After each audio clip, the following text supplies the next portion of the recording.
rolling tumors to roaring lampooners, the Tigers on a Roll show starts in 3, 2, 1. Welcome back to the Tigers on a Roll podcast. If you have not already, please like, share, subscribe to the channel, and follow us on social media at Tigers on a Roll. Today, Auburn football takes on Vanderbilt in Nashville under interim coach DJ Durkin. I mean, it might be past the point of no return, but if Auburn can secure one of two top 15 victories, the bowl season is on the horizon for the Tigers. The season itself is on the line. And before we talk about the game today, we have to talk about the future.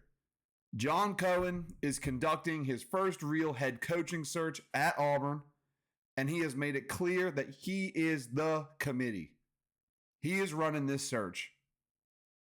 After the failed offensive experiment under Hugh Freeze, you can bet your bottom dollar that Cohen is looking for two things: a proven CEO-style leader and someone who can energize the entire program. Now, I'm hearing four names consistently. Obviously, number one is John Sumrall. That is the name that Paul Feinbaum called the most intriguing candidate. Sumrall is a hard-nosed, defensive-minded guy in the same mold as Pat Dye, and he's won back-to-back Sun Belt titles at Troy and has Tulane rolling. They just won their high-scoring game last night. Sumrall has got Tulane rolling right now, and he knows the SEC from his time at Kentucky and Ole Miss. Sumrall's the high floor, high upside hire for sure, and he's relatively cheap coming from, the G5. And he's an incredible culture builder. He's proven that. And it has been rumored that he prefers Auburn as his next destination if he were to leave Tulane. And I think Cohen knows that he's a can't miss. Sumrall's as close to a guaranteed culture fit as you can get. And I expect very, very deep talks here with him, and maybe even seeing him behind the podium at a press conference announcing him as the next head coach of Auburn football. Two is another name that's gone around a lot, Eli Drinkwitz. I mean, Drink's a winner. He's a winner in the SEC. He came to Jordan Hare and beat Freeze. He just did that.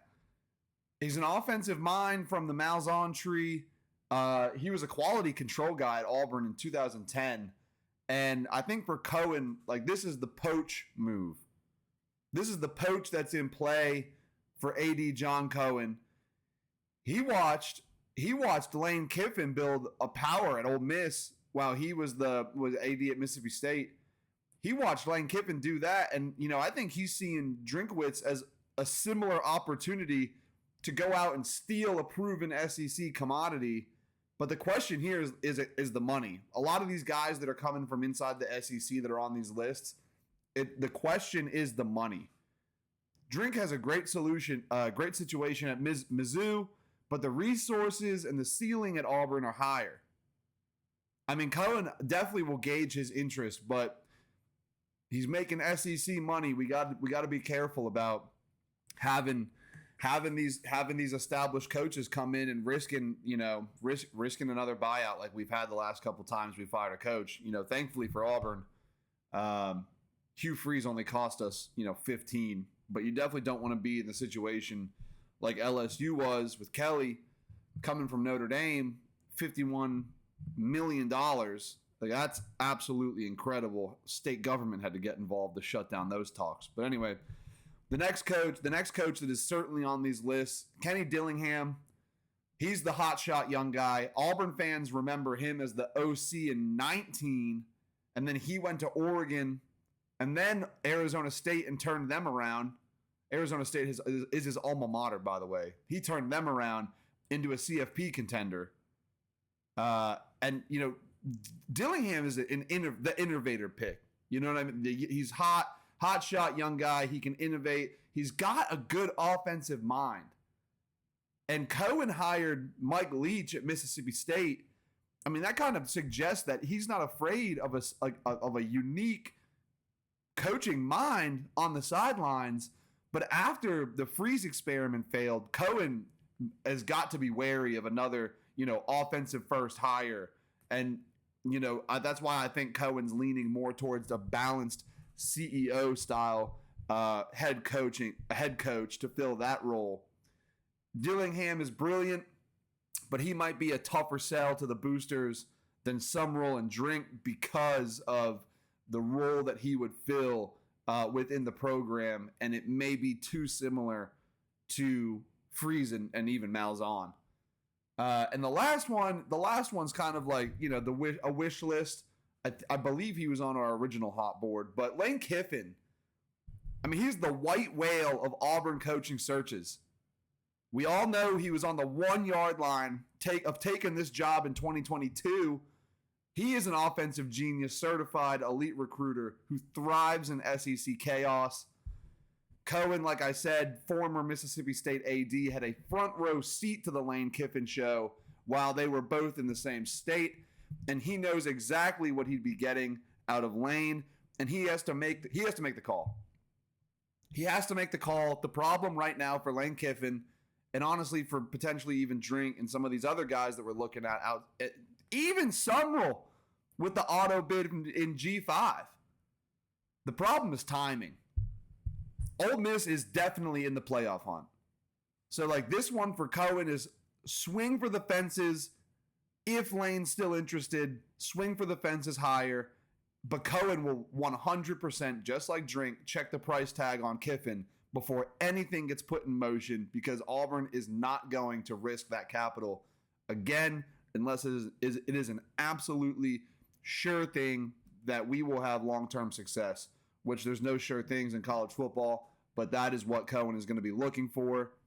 And before we get into a deeper dive of today's game, let's get a read from our sponsors. Brahma Marketing is your one-stop shop for everything from signs and apparel to high-impact vehicle wraps. As a certified 3M graphics company, they guarantee quality and durability. They've partnered with Graystar Real Estate, Prisma Health, HD Supply, and more. Stop blending in and start standing out. Visit BrahmaMarketing.com to get started on your next project. War Eagle from the Orlando Auburn Club. Are you an Auburn alum or fan living in the Orlando area? This is more than just a club. It's your official connection to the Auburn family right here in Central Florida. The club hosts watch parties and networking events for past, current, and future Tigers and their families. Find them on Facebook, Instagram, Twitter, and online at orlandooburnclub.org. All right, let's talk about this afternoon. I'm going to get a sip of this real quick. You got to have your morning coffee. All right, let's talk about the game this afternoon. Auburn, in an absolutely terrible position at 4-5, travels to Nashville to face the number 15 Vanderbilt Commodores, who are 7-2. Kickoff is 3 Central, and you're watching that game on SEC Network. Vegas right now has Auburn as a 6.5-point underdog. Don't disagree with them. Probably could be more. Auburn is in turmoil right now. So how do they win this game? I mean, it's not a cliche. The team is playing for DJ Durkin, who now has a 3-game audition for the head coaching job at Auburn. But more importantly, Derek Nix has taken over play calling in totality. The offense, which has been stale and predictable all season, will hopefully have some new life, some new tempo, and some new wrinkles. I mean, Vandy's preparing for a team this afternoon that they've never seen on film. Now, on the other side of the ball, you need to have Debo Atkins. Debo Atkins is tied for first in the SEC in tackles and tackles for loss. So we need to get a new offensive scheme and look on this field against Vandy, and then we're going to need one of our best defensive players to continue to play at an elite level. Debo is going to be devoted to spying Diego Pavia, which is a direct parallel to the Arkansas game. The defensive game plan was to let Atkins neutralize Taylon Green. And the result was that Green was held to 14 rushing yards. And Debo had a sack in that game, if I'm not mistaken. He'll shadow Pavia all day long, and Vandy's offense, which relies on Pavia's improvisation, isn't built to handle a spy of that caliber. So the potential new look on this offense under Nix should get like our Auburn, the receivers in space. Cobb, for sure, who has 4 rushes of 40-plus yards this season. Explosive running back for us. Look for him to get open on some screens, wheel routes, things like that. Hopefully Nix can get the tempo going and get Vandy's linebackers out of position. And Cobb, finally be used as that versatile weapon that he is, not just a battering ram. Which I bet you if Hugh Freeze was still a coach here today at 3 p.m. Central, we would be seeing Jeremiah Cobb run into a brick wall 25 times in a row. Because guess what? Vandy boasts a top-ranking defense.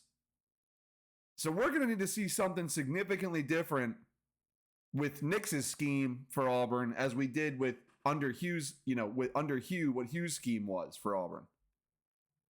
They need to figure out a way this afternoon to keep this game within reach going into the fourth quarter. We are not a team that is built to come from behind, to get a lead, to maintain a lead. Like at that rate, you're barely even a football team. But I mean, I know these boys have heart and they are playing hard for DJ Durkin right now. And I think Derek Nix has been around the game long enough to have seen what successful play callers look like. This will be his first time calling plays. And let's see what he can do with it. But, I think that the guy knows what he's doing. He just hasn't had the opportunity to, and this is his opportunity to do it. But this is the reality is why Auburn probably won't win this game.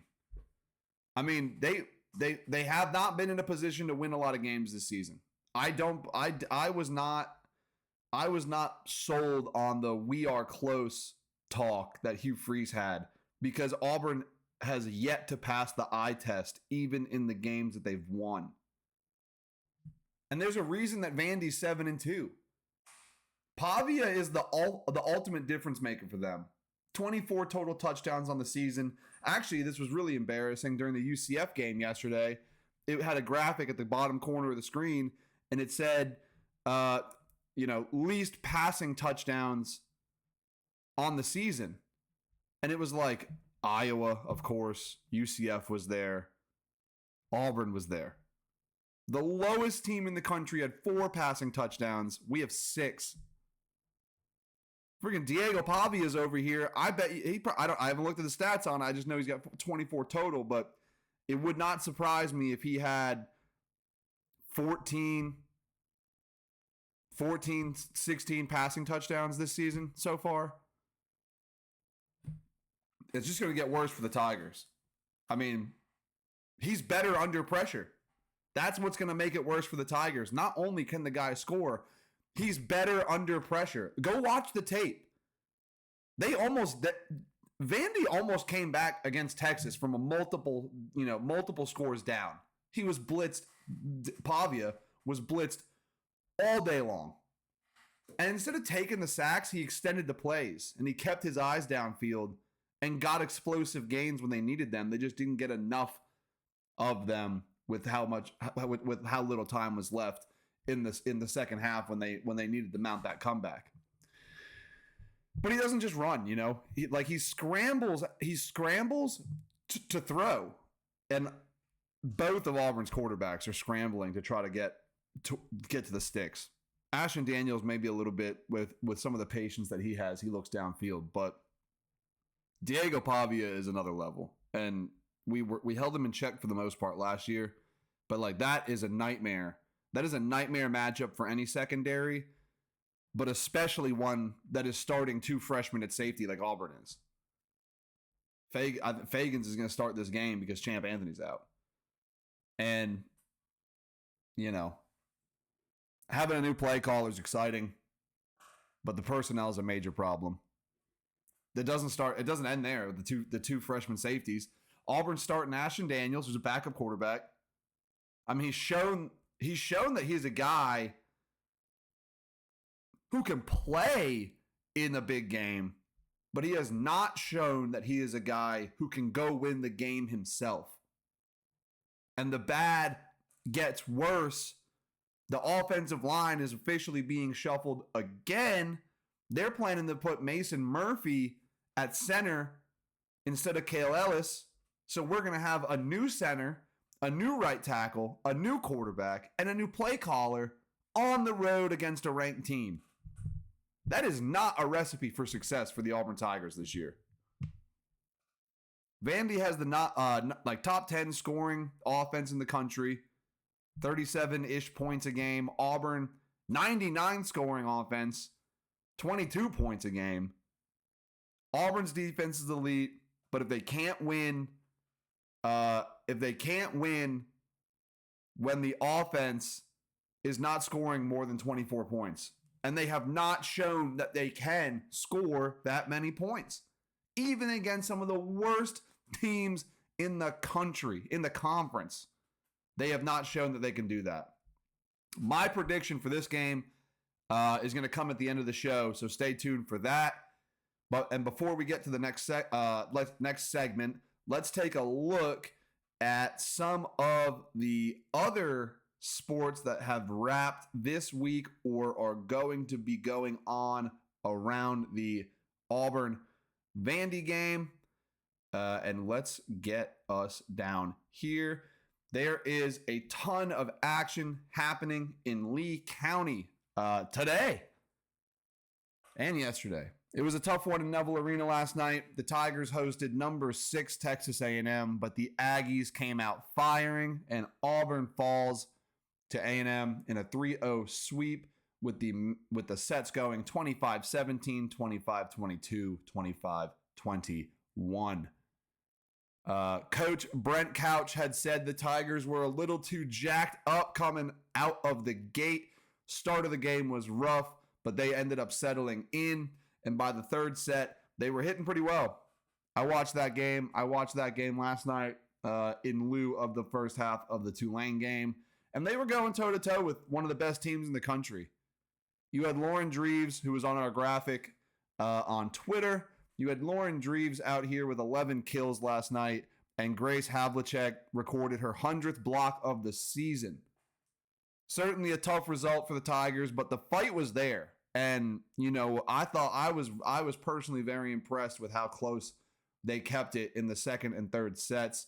They had a lead. They had some leads, and I don't know.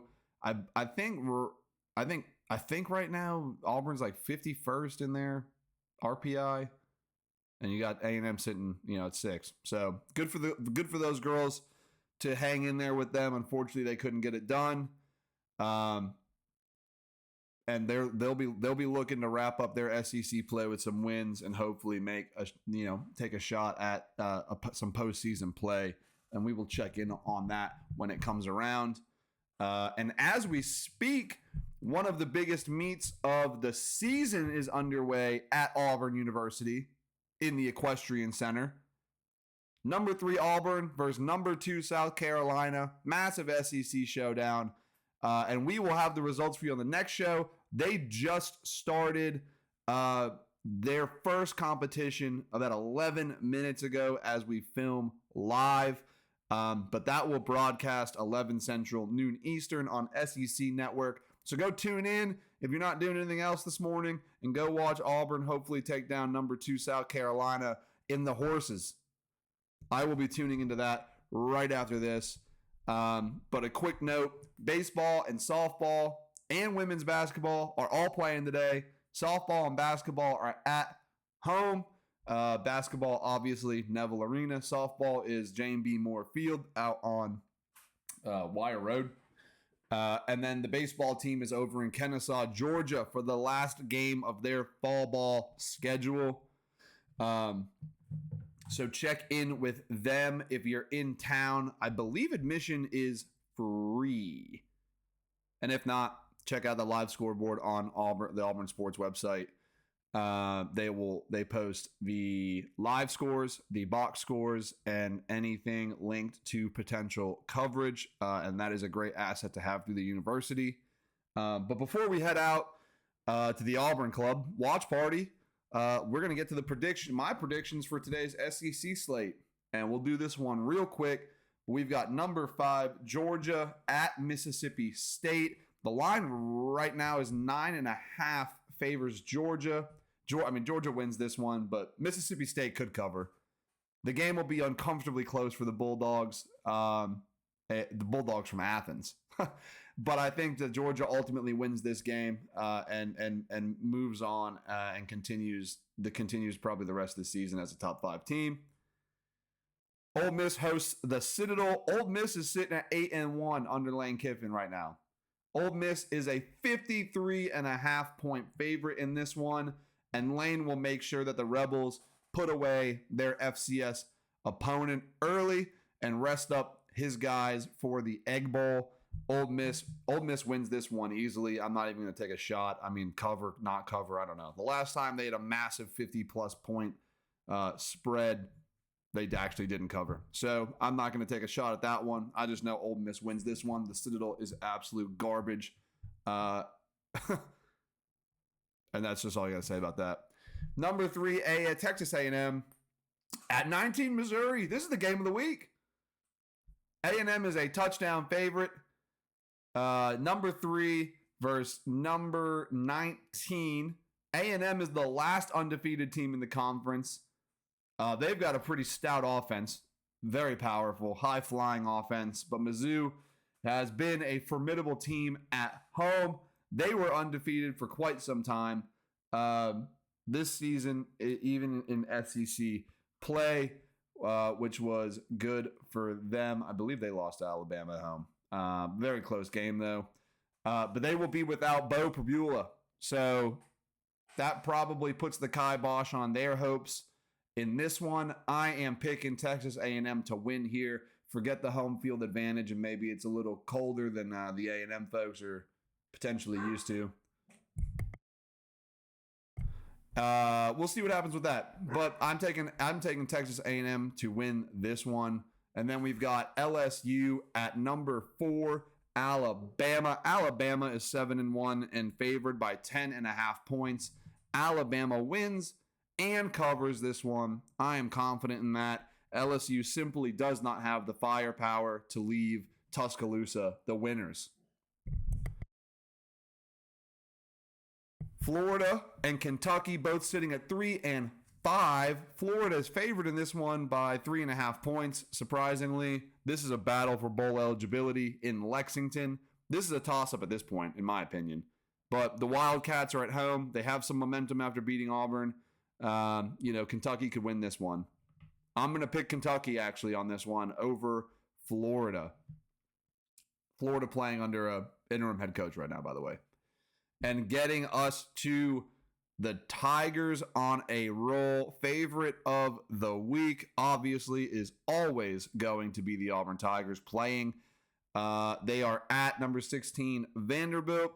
Vanderbilt is favored by less than a touchdown. It is a 6.5 point spread. Vandy wins this one, but Auburn probably covers. Unfortunately, I don't think that Auburn has the juice, whether or not you've got some new coach voodoo, or like some realignment or whatever it is in the football program. I just don't think that Auburn has been able to put it together this week or this year, and this week is no different. They are working with a lot of recently moved pieces, and I just don't have the confidence in them. I think Vandy takes this one. If Auburn covers, that's fine. But I don't think that Auburn is going to be delivering a win for themselves, the university, or the fans today. Well, that's all the time that we've got.